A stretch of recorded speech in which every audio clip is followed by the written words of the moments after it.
figure this down. That's good, yeah. There you go. Hi, glad to see you today. We're really excited to welcome Jan Albers to talk about the Merino miracle in Vermont. It happened in the early 19th century. Some of the lessons for today.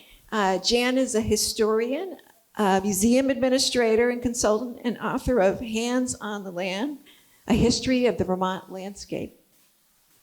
She's got agricultural bona fide. She grew up on a dairy farm in Minnesota.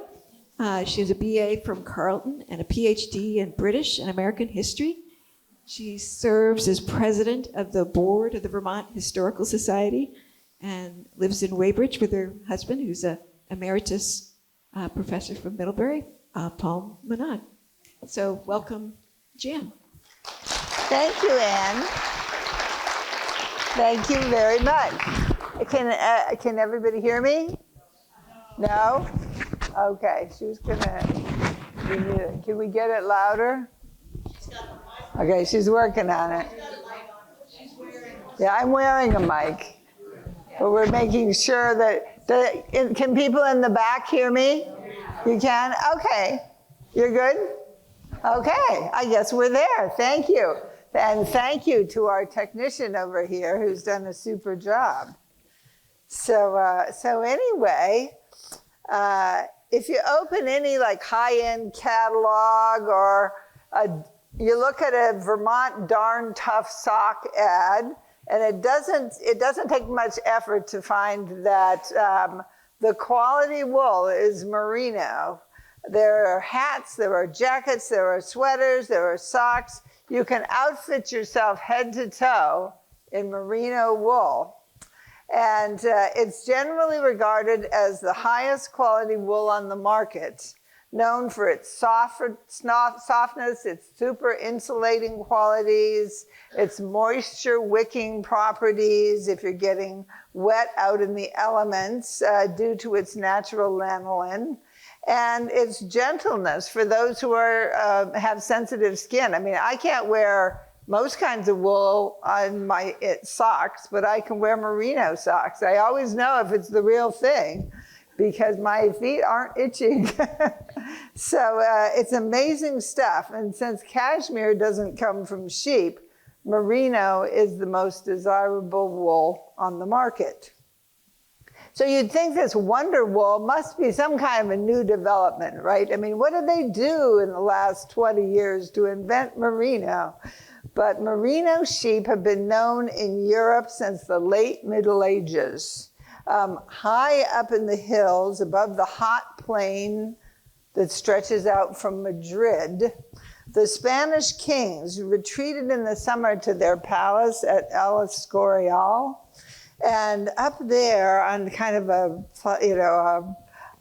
geological platform, they would take their merinos in the summer. And there they developed this sheep with this long silky wool and a lot of lanolin on the sheep. And it had kind of wrinkled skin. So there was, if you spread out a merino skin, it would be like twice as big as it was on the sheep because it has these folds going through it. And this provided some intrinsic insulation for the animal. But despite their exceptional qualities, merinos were really easy to raise because they were adaptable. They were able to graze on the flat plains and spend summers in the Rocky Mountain pastures. Now let's see if this is going forward. This is El Escorial. And so there would have been pastures up on those hills behind the city. And that's the big royal palace where they spent the summer. It's a beautiful city. If anyone is in Madrid, it's worth going up to El Escorial.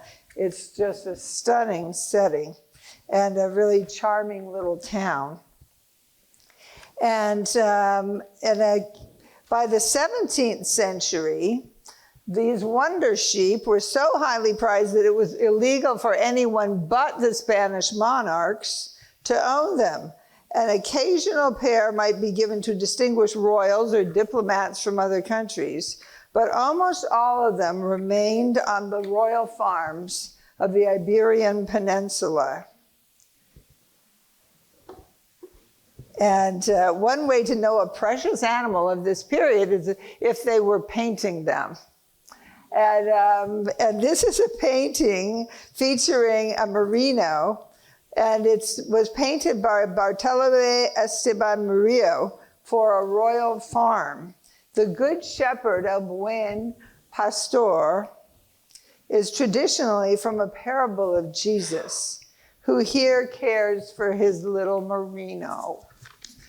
The Spanish royals' exclusivity was all to change, though, thanks to Napoleon. How does Napoleon come into this story? And King Ferdinand VII had barely come to the throne in 1808 when Napoleon overthrew him and conquered Spain in the Peninsular War. Napoleon and his troops soon began seizing large estates filled with merinos. And to keep the sheep farms from being taken off to France and to raise money to fight their enemy, the Spanish elite panicked and lifted their blockade on exporting merinos to other countries in order to raise funds to continue the fight against Napoleon.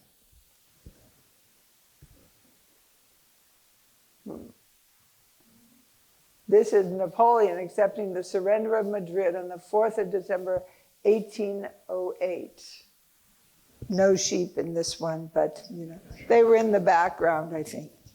So Ferdinand's loss was Vermont's gain. In 1810, a Boston Brahmin named William Jarvis, who some of you may have heard of, who President Jefferson had made U.S. consul in Lisbon, got a license from the Spanish government to export 3,638 merinos. Here's our William Jarvis. And he got a license, and he sold some to people in Virginia, and he was sort of selling a few all the way up the East Coast, starting in Virginia and going up to New England. And he presented a gift of prime breeding stock to his pal, Thomas Jefferson, who had by now retired to Monticello. And President James Madison in Virginia also got a pair of merinos. He knew where his bread was buttered, did William Jarvis. So Jefferson started eagerly trying to raise merinos, and Jarvis was happy to be able to make this possible. Ever the diplomat, he wrote to Jefferson to say, in the language of the time, "Sir, my veneration for you being in no wise lessened by your secession from office, I hope you will allow me to trespass on your goodness with a small present, which I trust from your patriotism will not be unacceptable. After much exertion, I've been able to obtain a few merino sheep warranted of the best breed in Spain, and thinking the climate of Virginia more favorable for their propagation, as more resembling that of Spain than the northern states, I cannot forbear, sir, making you an offer of a ram and a ewe, both as a mark of my great esteem and well knowing that the experiment cannot be in better hands. And I pray you, sir, to do me the honor of their acceptance. Lest, sir, the idea of expense should deter you, allow me to say that they did not cost me very much, having got them at a reasonable price by the assistance of a Spanish gentleman." This was from Lisbon on the 20th of January, 1810. Jefferson replied a year later. Okay, he had other things to do. I don't know what. But he said, "In an especial manner, I must acknowledge your last favors in putting me on the list of those who were enabled to extend the improvement of one of the most valuable races of our domestic animals. The 4 Merinos are now safe with me here, and good preparations made for their increase in the ensuing season. Pursuing the spirit of the liberal donor, I consider them as deposited with me for the general good. And divesting myself of all views of gain, I propose to devote them to the diffusion of the race throughout our state, as fast as their increase shall permit. I shall send a pair to every county in the state in rotation until the whole are possessed of them. Later visitors to Monticello recorded his wearing clothing made from his own homespun merino. And merinos are not forgotten at Monticello today. While I was researching this talk, I looked on their website and I noticed that the estate's gift shop has merino sweaters on sale. So if you want a Thomas Jefferson merino sweater, give them a look. So Vermont's time for merinos came in 1811, when Jarvis returned from Europe with a flock of 400 hand-picked merinos, which were shipped to his new farm on the oxbow of the Connecticut River in Wethersfield. Have any of you ever been past there? If you're going on the road right along the river, there's a big plaque to Jarvis's farm. He soon boosted his flock to 2,000. So I guess they were okay in northern climes as well, even though he was poo-pooing it. He would breed merinos there for the next 48 years, traveling through the country, promoting them into one of the most greatest agricultural successes of the early 19th century. So what kind of a world were these well-trained merinos coming to? I don't know if any of you know this painting by Thomas Cole, but it's Home in the Woods. And in the first decades of the 19th century, Vermont was not very similar to Monticello, as you can imagine. Much of Vermont was still largely a frontier. The settlers had made a good start at clearing the land, but little towns and villages were springing up. But a lot of people were living in a setup like this, where they had built their own log house, and they have some furs that are drying on this rack here, and they've made a little cross here with 2 sticks. And Mom and the children are greeting Dad, who's coming back with a string of fish. I don't know if that is supposed to be, what? If it's supposed to be camel's hump or not, but what? But anyway, this was life for a lot of Vermonters at the time the merinos were coming in. And the overwhelming majority of the state's workers were farmers and agricultural workers of different sorts. Now, farms have traditionally been seen as falling into 2 categories: diversified or subsistence farms, and specialized. And there are relative merits to each of the 2 sorts. This had been debated for years and years, a couple centuries at least. On a diversified farm, the farm family raised a little bit of everything. You know, you had a pig that you were going to slaughter and fix for the winter. You might have a couple of sheep. You had a bunch of chickens for dinner and eggs. If you had an extra hog or something, that might be where you got a little bit of cash for the year by selling that one extra pig. That kind of thing was what was happening on a diversified farm. And by necessity, that's what most early Vermont farms would have been, because people were living in these remote places and they had to supply a lot of their own needs. Or there was a lot of barter as well between between different farm families, because not everybody raised everything. But the hard part about it was hard to kind of get ahead. On a diversified farm, it was hard to make enough, you didn't have a lot to sell. You tended to have a little bit of this and that to sell. And so it was kind of tricky. But there were almost all the farms too, I forgot to mention this, were raising what the settlers called Indian vegetables, which would be pumpkins, squash, beans. Maple trees were being tapped in the spring.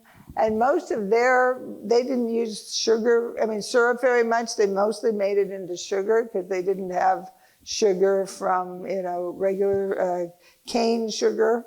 And so that was popular. And there were fruit orchards coming up in the Connecticut River Valley, and as soon as the 1790s. And shortly thereafter, they started coming up in the Champlain Valley as well, and were very popular until the 1830s, when the temperance people decided they were making too much hard cider and demanded that they all be chopped down. So there was a little lull in the in the apple industry for a while, but as we know, they came back. And there's a lot of hard cider being produced around Middlebury these days. So, but it was thought best not to put all your eggs in one basket, but to be as self-sufficient as you could. But Uriah Bingham of Bakersfield was pretty typical of this type of a young farmer, writing in 1800 that in that year he had raised enough to support my family and some to sell. My stock is a good yoke of oxen, 2 cows, and a yearling heifer, a likely breeding sow, 10 hens, and 2 hunting cats. I think we know what they were hunting, probably around the barn. But all this made sense in a pretty primitive economy, where many people operated on barter. Money was very scarce. Markets were distant. Transport was rudimentary. And stores were few and far between. There's an interesting story. I live in Weybridge, outside of Middlebury, and there's an interesting archive of 2 women in Weybridge, Charity and Sylvia, who, as it turned out to be the best documented early 19th century lesbian couple in American in American history, and the whole book was written about them recently. And it's a fascinating book. Well, it's called Charity and Sylvia. It's well worth reading, both for their story and because they were seamstresses, and they did this is in the first decade of the 19th century.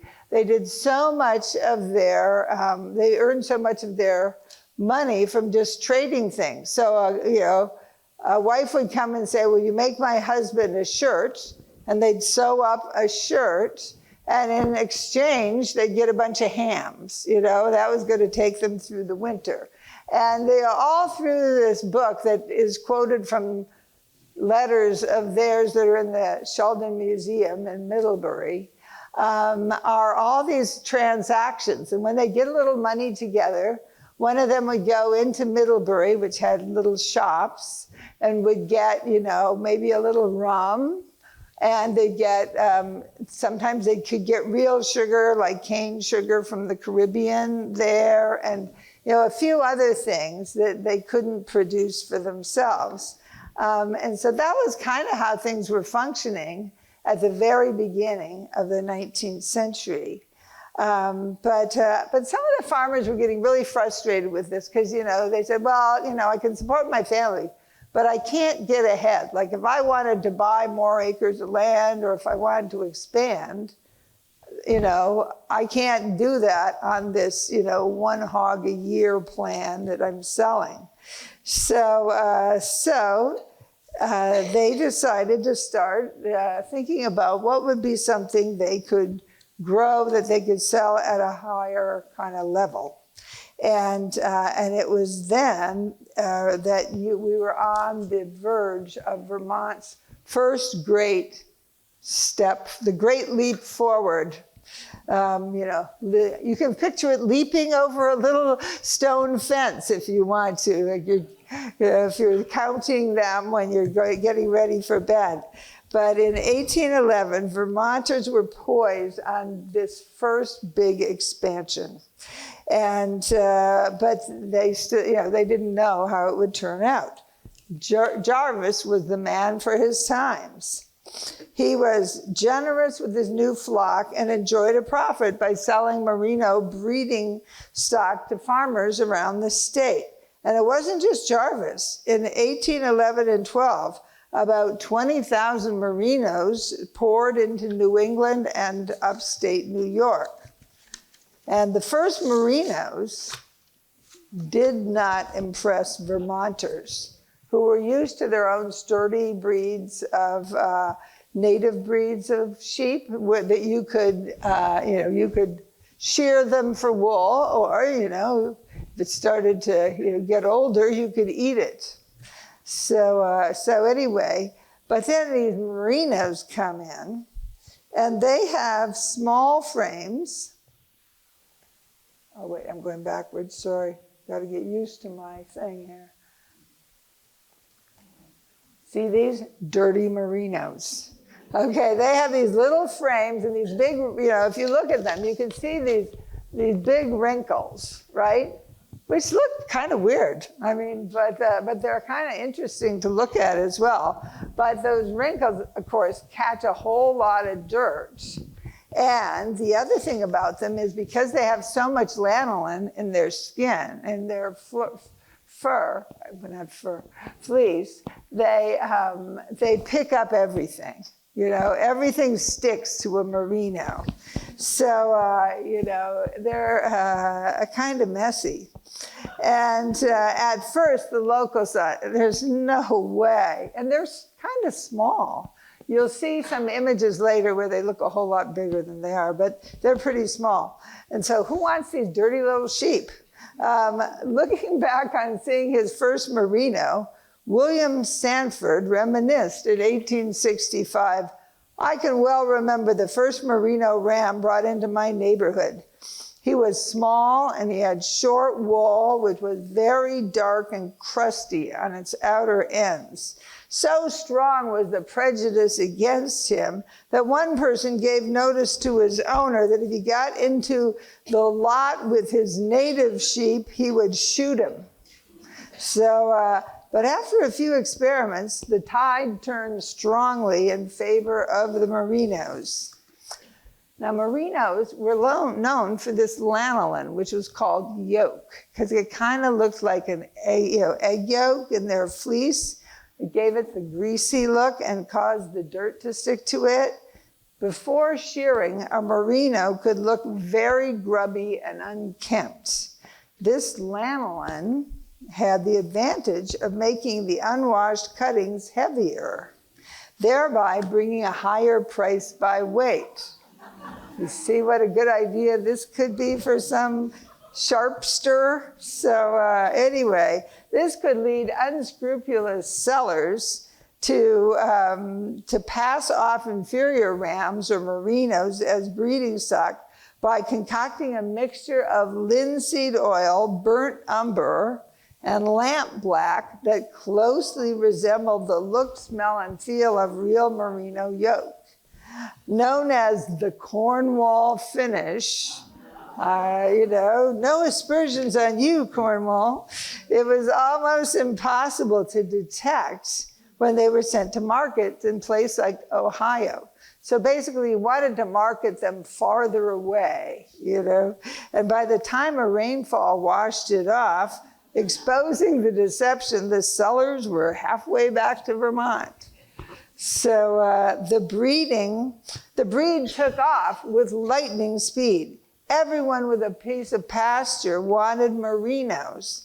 By the 1820s, Merino sheep had almost supplanted the native breeds. Vermonters believed their state was particularly suited to Merinos, and the Champlain Valley was proving to be perfect sheep country. It was said that on every hillside the flocks were grazing. Americans had fought for their own independence and now wanted a sheep industry that would be independent of England and the rest of Europe. So if you look at this, okay, this is a little bit later than we're talking about, but you can see what the sheep were going to do to this landscape. When these sheep came in, this would have been very forested. And as time went on, it was going to look more like this. So this is where we're headed, and we'll be talking about this as we go along. The rate of growth was astounding. Farmers whose fathers and grandfathers had cut the virgin forests of Vermont to clear land for hardscrabble living on subsistence farms were now finding there were big profits to be made by specializing in one thing. Breeders like the Wilcoxes of Orwell and the Jewetts of Weybridge were making a killing, breeding Merinos with fleeces heavier than ever before. Sheep take a lot of grazing land. The big operators were expanding very rapidly, buying out the smaller, more marginal farmers around them to expand their sheep pastures. Concerned about this trend, the Vermont Chronicle editorialist in Windsor was exhorting his readers in 1834, "Beware of the Western fever, and above all, sell not your farms to your rich neighbors for sheep pastures." There was reason to worry, as some of these consolidations led to blights on the landscape. When the smaller farmers sold their farms and moved west, it paid the well-to-do to buy up the smaller places, use the barns for sheepfolds, and let the houses fall into the cellars. So that's what started happening, especially higher up on the hills. As sheep raising took up more and more space, other animals were being squeezed out. In the 1830s, the number of cows in Vermont decreased by 13,000, 2-year-old stock by 15,000, and yokes of oxen were down by the same number. Now, if you look at this, an 1837 agricultural survey of numbers found that except for the tops of the mountains and the Northeast Kingdom, every county in Vermont had at least 1,000 sheep. Rutland had the most, with 180,000 there, 189.40. And Orwell, within Rutland County, Orwell had the very most. Then Windsor came next. Where's Windsor? Windsor's right under Rutland. Windsor came next with 171,581, with Springfield having the most. And then Addison County with 159,000, where Shoreham had the most. Totals for the state were the total number of sheep, 1,099,011. And the total woolen mills was 70. Total wool produced was 3,571,784 pounds.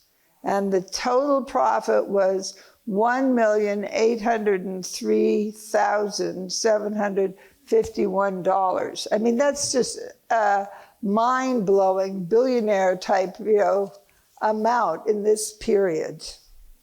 Wool growing, as it was called, became a massive industry. By 1825, many Vermont Merino farmers were clearing $1,000 to $2,000 a year in cash, a sum that couldn't even have been imagined 10 years before. In 1830, Vermont's Merinos gave wool of 1.2 million, and that's 3 million pounds at 36 cents a pound. By 1840, at the height of the boom, there were 1,681,000 sheep in Vermont, 6 times the human population. Sheep could be found all over the state, but the biggest flocks were in the Champlain Valley, the Connecticut Valley, and Orange County. The sheep were increasing in productivity. Breeders made enormous advances in the density of the fleeces, so that the weight of a clip had averaged 1 pound in 1839, weighed 2.4 pounds in 1849, and that's before you put on the Cornwall finish. So, and some of the prize rams had fleeces of 12 pounds, which is, mind-blowing. The boom was part of a larger transformation of the landscape as the clearing of trees for agriculture moved from the valleys and up the mountainsides. So how many of you have seen All Creatures Great and Small? So a lot of you. Well, this is, there was a time when Vermont looked a lot like the Yorkshire Dales because there were sheep grazing up the sides of the mountains, and there were stone walls in a lot of parts of the state holding them into their pastures. Our hills are higher than the Yorkshire Dales, but the thing about sheep is that they can graze almost anywhere. They're very adaptable,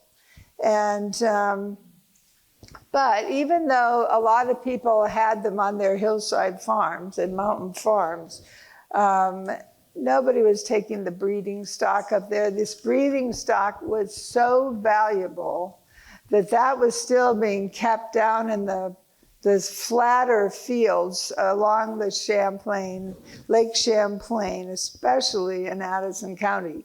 So the most expensive breeding stock had the most lovely and productive land and the easiest. You didn't want, some incredibly valuable ram to, trip on a rock and go tumbling and break the legs. So by this point, Merinos of Addison County there were 11 sheep per person in Addison County, and they were producing more wool than any county in America. The sheep of kings had become the king of sheep. And Addison County got a reputation for having the greatest merinos in the world. Throughout the Champlain and Connecticut valleys, signs of these riches were everywhere. Large fields, white clapboard farms, a proliferation of fancy carriages popping up on the roads. It was difficult for traditional subsistence farmers to compete in the shadow of the sheep czars' rising mansions. And you still see a lot of them today that people don't realize that's why they were built or how they were afforded in their own time. And there was a pattern to the Merino year. Lambing time was March days and nights, while May was shearing time. Accounts of sheep shearing are something like the communal stories of haying would be in later days. All the neighbors would go, the neighboring farmers would all gather at one farmer's place. And the Quaker Robinson family at Rokeby in Ferrisburgh invested in a flock of merinos early on. And Rowland E. Robinson, who was a writer, remembered the fun of shearing time. A team of neighbors would all come to their place, and they worked together with jesting and the telling of merry tales from morning till night and bursts of laughter. The farmers who were the most expert shearers could do 25 to 35 sheep a day with those. I mean, can you imagine? I would think you'd get carpal tunnel or something, and they were they prided on themselves on being able to remove a whole heavy fleece in one piece with those. That just amazes me. Here's Wrinkly. Okay, we're coming up to a very favorite sheet. The farmers, the hard part was if you were shearing them, they had those wrinkles in their skin. That did not make shearing easier. In fact, this is a very famous Cornwall sheep called Wrinkly. And, nowadays, most of the Merinos are in Australia. And a guy from Vermont told me that he had gone to Australia to Merino farms there. And they said, the first thing we did was breed the wrinkles out. Like, what was wrong with you people? Do you have any idea how much harder you made it for yourselves? But, his answer to that was what these guys' answer was. Well, the wrinkles might be harder to shear, but it makes a bigger fleece when you're finished. Because, it's like you spread it out. It's like a map getting spread out. So, they were bigger that way. A later observer said merino fleeces were so thick that you could open them like a book. Then the fleeces were carefully tied into bundles for shipping to market and mills. While the men were wrestling the merinos, the women and girls were indoors cooking up big shearing day meals for them, a social time to share with your neighbors and have a good laugh when the work was done. Many fleeces were bundled off to be sold to the woolen mills scattered around the state. This is the old stone mill in Frog Hollow in Middlebury. It now has shops on the bottom floor and Airbnbs up top, in fact. And this was once the Middlebury Manufacturing Company, and it was a woolen mill built in 1840. And it was modeled, it was actually the design of it looks just like a Lancashire, England woolen mill. If you go to Lancashire, somebody must have seen them because they looked exactly like this. And of course, almost every building at Middlebury College looks just like this because it was the only kind of thing they knew how to build at the point in time the college was going up. So many of the fleeces that they were getting that weren't processed in Vermont went through a wool shipping depot at Larrabee's Point in Shoreham. Larrabee's Point is still there. It's where the little ferry, there's a little car ferry you can take across, a very primitive one. It's not like the big lake ferries. And that was where they used to ship them out via the lake. And local mills, there were local mills all over the state. 136 of them by 1836, 150 by 1850. Local women and girls often got jobs in these mills, providing a new way for farm girls to come to town and support themselves. At the Henry Sheldon Museum in Middlebury, they have a big collection of mill girls' letters they sent to their families so that they would be living in a place in Middlebury and they'd be writing their moms. They were usually saying things like, of course I went to church last week. And, I'm working really hard, but, I've been reading my Bible every night, et cetera, et cetera. So they were being good girls. And I can tell you a story about one enterprising young woman. Helen Bertell grew up in a brick house in Weybridge, built by her father, a clothier named Orange Bertell. That is what it sounds like. His name was Orange, like an orange. So he named his son Oren. I always thought that was kind of interesting. Like, I'm not going to do that to the kids, so you're Oren. He had a woolen mill on a small Otter Creek waterfall in their backyard.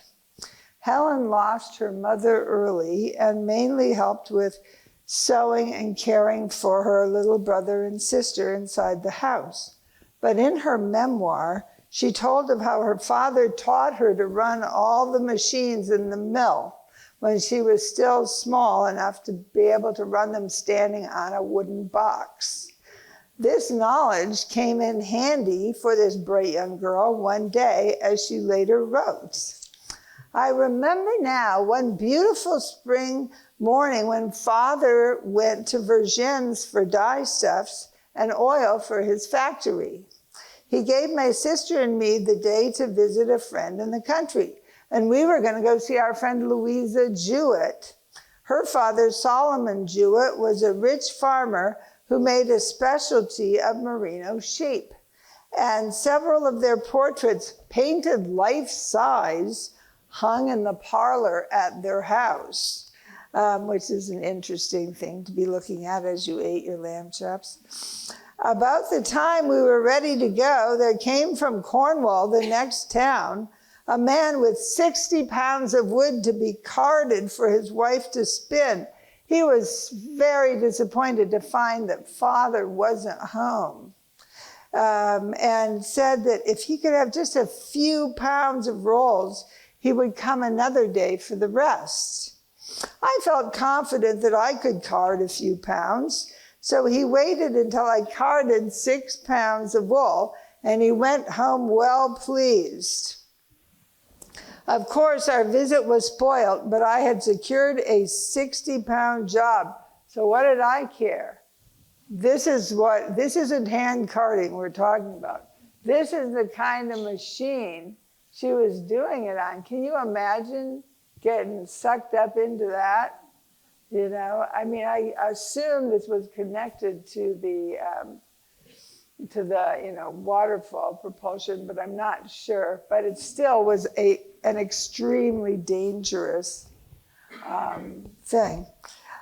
I live in Helen Bertel's house now, and when I hear the water going over the dam out back, I often think of her standing on a box in that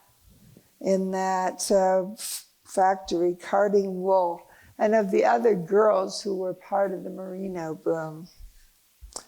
A naive agricultural community did not fully anticipate the pitfalls of specialization. In 1840, it seemed like the sheep miracle was never going to end. And by 1850, the merino craze was almost over. How could this boom go bust in 1 decade?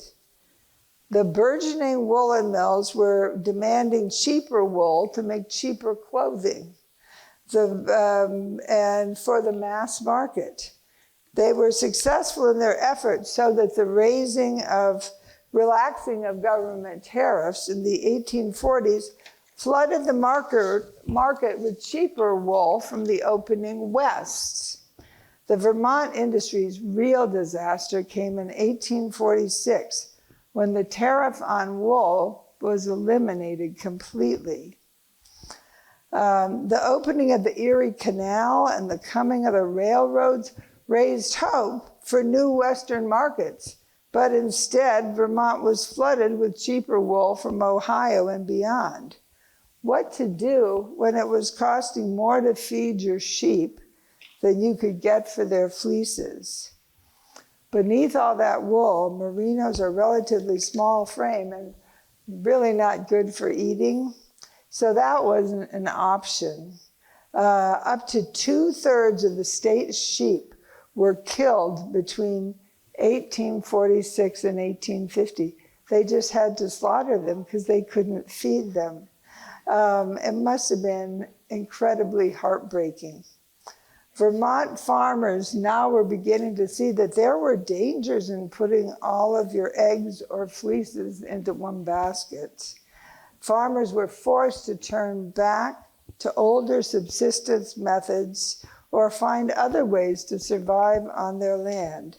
In the next decade, a lot of them sold up for what they could get and took the new trains out to the West, which then included Western New York State, Ohio, and Michigan. So those were the West in this period. A select few merino breeders continued to do well because they were selling the breeding stock all over the world.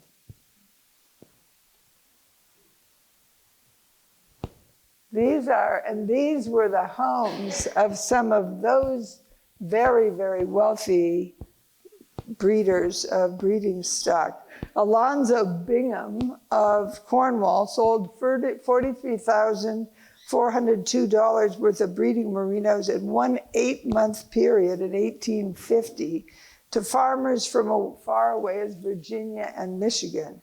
A great merino ram could command stud fees of $3,000 and sell outright for $10,000. Later in the century, Addison County merinos were being sold to customers as far away as Australia and New Zealand. They would soon come to dominate in the merino trade, and they continue to do so today. Edwin Hammond of Middlebury established what was probably the most famous merino flock in history. Oh wait, this is the Wilcox Cuts House in Orwell. That's another of the great mansions. Quite a pad. So, but Edwin Hammond had this amazing flock of what he called American merinos that he had breeded with a heavy fleece. By 1865, his ram Sweepstakes was regarded as the quintessential merino, with a fleece weighing up to 30 pounds. Rams were selling for huge prices, up to $3,500. Stud fees could be very high as well. Simeon Rockwell made $20,000 in stud fees for a champion ram over 4 years in the mid-1860s. Some of his rams were like celebrities, known to all by name. I mean, people knew the names of the famous ones. The Middlebury Register carried what amounted to an obituary when Edwin Hammond's ram Gold Drop died in August of 1865. Aww. It read, Mr. Hammond's best ram, Gold Drop, died. It was valued at $25,000. This sheep probably had a reputation better than any sheep that ever lived. He will be sincerely mourned by all sheep breeders at home and abroad. But the end of the Civil War brought another collapse as the returning soldiers flooded the market with used clothing. The value of the dollar fell and new tariffs favored imports over exports. Sheep slaughters began again. The biggest breeders had the money to hold on and the stock that still had value on what was now a worldwide market.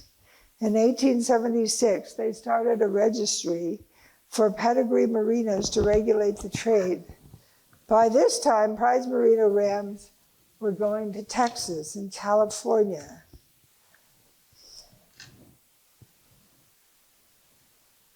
And in promoting these artists would do pictures and paintings of them, pen and ink drawings. And these were sent all over the world to rustle up business. So pedigreed merinos had spread all over the world. Just 1 second. I'm feeling a little faint. I could use a chair. Yeah, I don't know why. I've never had that happen. Yeah.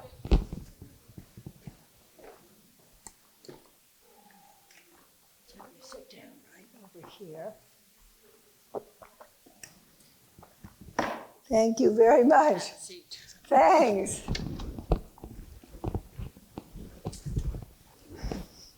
Sorry, I don't know what. I was up very early this morning.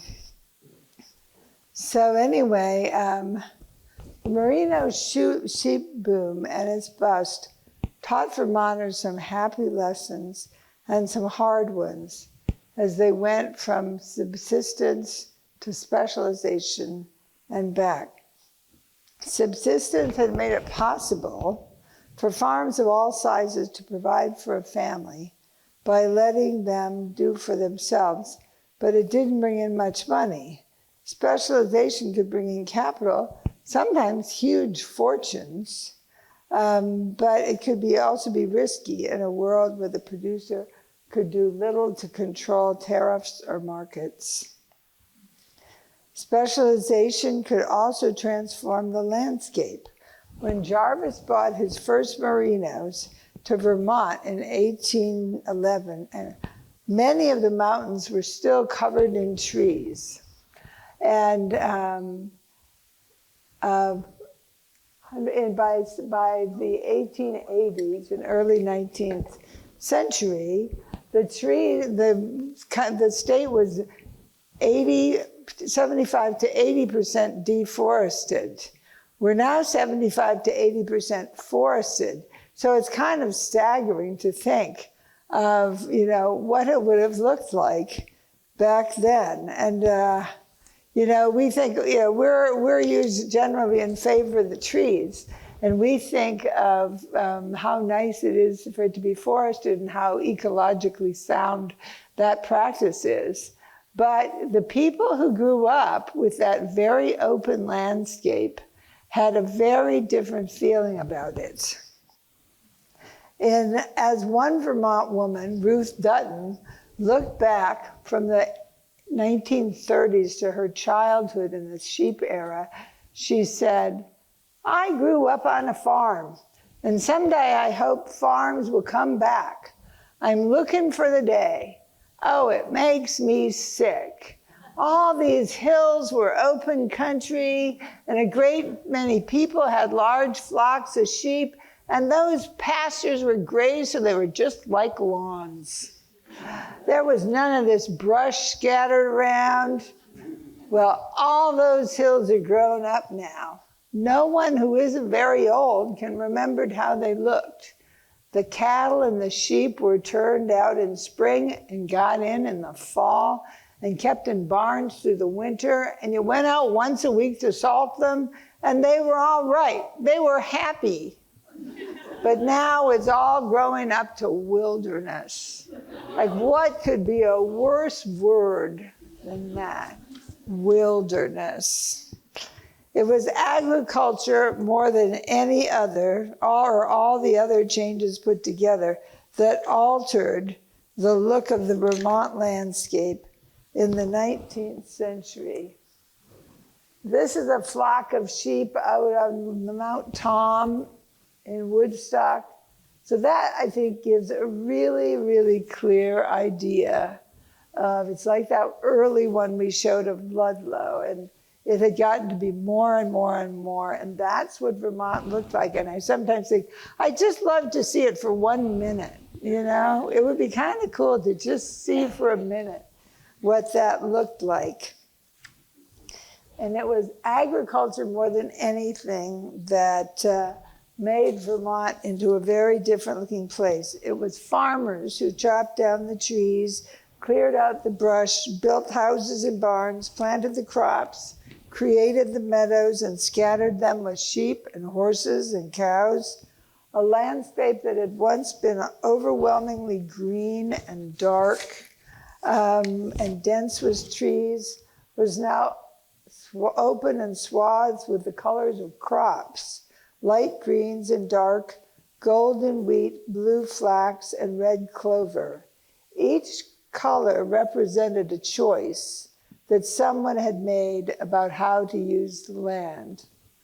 And as the sheep miracle receded, very slowly over time, cows became the predominant animal in Vermont. It didn't happen right away. It wasn't like, I'll sell my sheep and get a herd of dairy cows, because that wasn't how it worked. There was kind of an awkward period in the middle, and some of these hill farms never came back. That's why we have so many trees up on the hills, because people realized that was not the right kind of place for farming. I remember reading the story of one Vermont settler who might not have been the sharpest knife in the drawer, talking about, well, when I was looking for my farmland, I run around, and when I got right up at the top of the hill, there weren't that many trees to clear. So I thought, this is the perfect place for me. And, You know, you see those rocks right there? Good. It was a good rock farm. He didn't really make it up there, as you can imagine. But so the Green Valley pastures were planted with rows of corn, and the trees began to grow back on the mountainsides. The rich farmlands of the valley lay as multicolored tables below the dark regreening of the Green Mountains. And during lambing time in the spring, you can still stand outside on a cool spring night in Vermont, listening for the soft bleating of the lambs. So, thank you. Thank you. I think I just got overheated. Now I've cooled down and I feel better. Sorry for the disruption. But does anyone have any questions? Any? Yeah. So the farmers cut down all those trees to make the pasture. The sheep weren't really killing the trees. Is that correct? No, the sheep weren't killing the trees, and the farmers, that started long before the sheep. When the farmers came into Vermont, almost everyone was a farmer. So when the settlers came into Vermont, they, the first thing they did was cut down the trees, and it was a huge job, because native hardwoods that have never been cut before are really hard. They are really hard. They put the hard in hardwood. But there's a great story in Middlebury about on the town green. They were trying to clear the green, and it was hard to get volunteers who wanted to come and clear the green because it was such an ordeal to be chopping those trees. And so, they got to the point where there were stumps all over the green, but, it didn't look very pretty. So it became the town practice that if some drunkard got thrown in jail, the only way he'd get out would be to go dig up one of those stumps. That'll learn him, And there must have been a lot of them because I don't see any there today. Yes? Sure. One is, I have heard or read that sheep actually destroy pastures because they pull up the grass roots as opposed to the cows that people from the front. Have you ever heard anything about that? That is a very interesting question. I have never heard that. That's very interesting because they must come back eventually because nobody's seeded pastures. If that were the whole story, the first wave of them would have finished it off, I would think. But, but they may have realized they really had to wait for a long time, It's kind of like, rotation, What? Oh, do we have an answer? Yeah. Do you know what the story is? I grew up hearing that as a myth You heard it too. from an old cowboy Yeah. who hated sheep ranchers out west. He Right. said, those sheep, they ruin your land. They whip up everything by the roots. And later, I think we all kind of figured out that wasn't really the case, but it was I think if you listen to Oklahoma, it might be. Maybe it's in Oklahoma. Yeah, exactly. It's kind of the Rogers and Hammerstein, agricultural advice. That's really interesting. Well, now I'm going to have to look that up. That's very Did interesting. they burn those trees for the ash, or they just? Yes, they used to burn them for potash. And it's kind of interesting because in Vermont, the potash period corresponded with the beginnings of the Industrial Revolution in Lancashire and northwestern England, and so that's where we sold a lot of it, and it was used to make all kinds of things that require that as a chemical, like paints and that kind of thing. So it was kind of a win-win in that way, but that was kind of a first wave product, So just something about over this grazing animals, the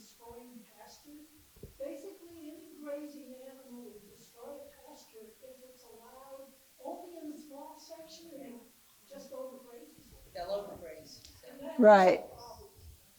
So you want them all spread out and not too dense. Yeah. And that's how you always see them in England, where I see them grazing now. So that makes a lot of sense. Yeah, but I'll tell you one other thing. Nobody who has sheep would switch to dairying if they didn't have to. I mean, dairying is so much more labor intensive. You're out there, back then it would have been milking them twice a day, now it's more. And, you have to grow all those crops, and you have to, put them up for the winter, and you have to transport your products or make them into cheese or something. I mean, you can kind of just put those sheep out there and, let's wait till shearing time and, check on them every once in a while. Those were the days, So, yes? I was intrigued when you said that the kings of Spain would not let those sheep out because they Yeah. were royal sheep. Did I not recently read that the Chinese felt the same way about their silkworms? Oh, yeah, I think that's absolutely right. Yes. Same sort of analogous. And I was wondering if there are any other precious fabric fibers that Yeah. were protected like that, because that's sort of cool. Yeah, that's a very interesting question. I don't know if there was anything similar with cotton or not, for instance. What? Glass. Oh, yeah? That's interesting. The Yeah. Italian glass, Merino glass. Yeah, Merino, yeah. That makes sense, yeah, because that was a very, very precious, and nobody else knew how to do it. I think any time there's something that no one else knows how to do, they're going to want to be exclusive. What was that word you used? Merino glass. Yeah, that's like around Venice, isn't it? That they make around Venice on one of those islands. Question? I have two questions about the sheep. In some of those pictures, they actually did look black. Is that was just the cornwall finish, or was it because they were also black? I think they were just dirty. I don't think, I don't think I've ever seen a merino that was black by breeding. Because, Did they ever milk them? no, I don't think so. Yeah, there was no food involved whatsoever in merinos. They just weren't very good for that on any level. Yeah. This is a great talk. Oh, thanks. Know a little more about what happened in Australia. I know there was a great export here from Vermont, merinos to Australia in the 1880s. Right. And do you know anything about what happened with their merino breed and whether, they still have a lot of wool and a lot of Right. meat. And I wondered if you had explored that. From everything I've heard, I mean, it's both Australia and New Zealand, excuse me, are the absolute epicenter of merino wool now. So almost any merino you would get if you bought a sweater in America, it would have come from one of those places. So, and it's extremely successful, and they've done a lot to improve the breed. And so I think they are, I'm sure there are random, ones here and there, but that's really where they are now. I just wanted to mention one more thing. I've been to New Zealand, and the thing I discovered there is that sheep farming really creates a different kind of landscape. Not only is it open, but there's no red barns. That's true, they don't know they don't know what they're missing, It's kind of sad for them. I think those sheep would look pretty up against a red barn, but they just don't get it. Yes?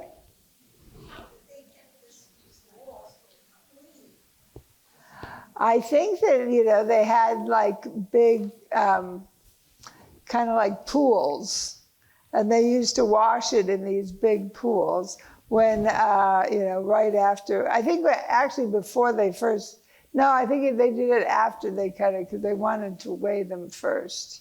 So that was kind of the last process was, okay, we'll clean off a few ounces now because we've gotten paid, you know. Yes?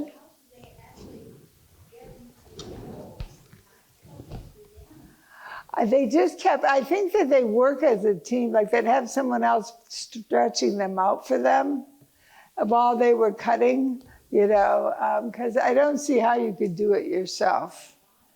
You know, so probably, you know, some guy and his son or something would be tag teaming it, you know. Any other questions? Yeah.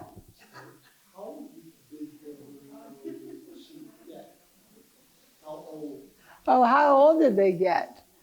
Well, those breeding rams, they got them as old as possible because they were making a lot of money off of them.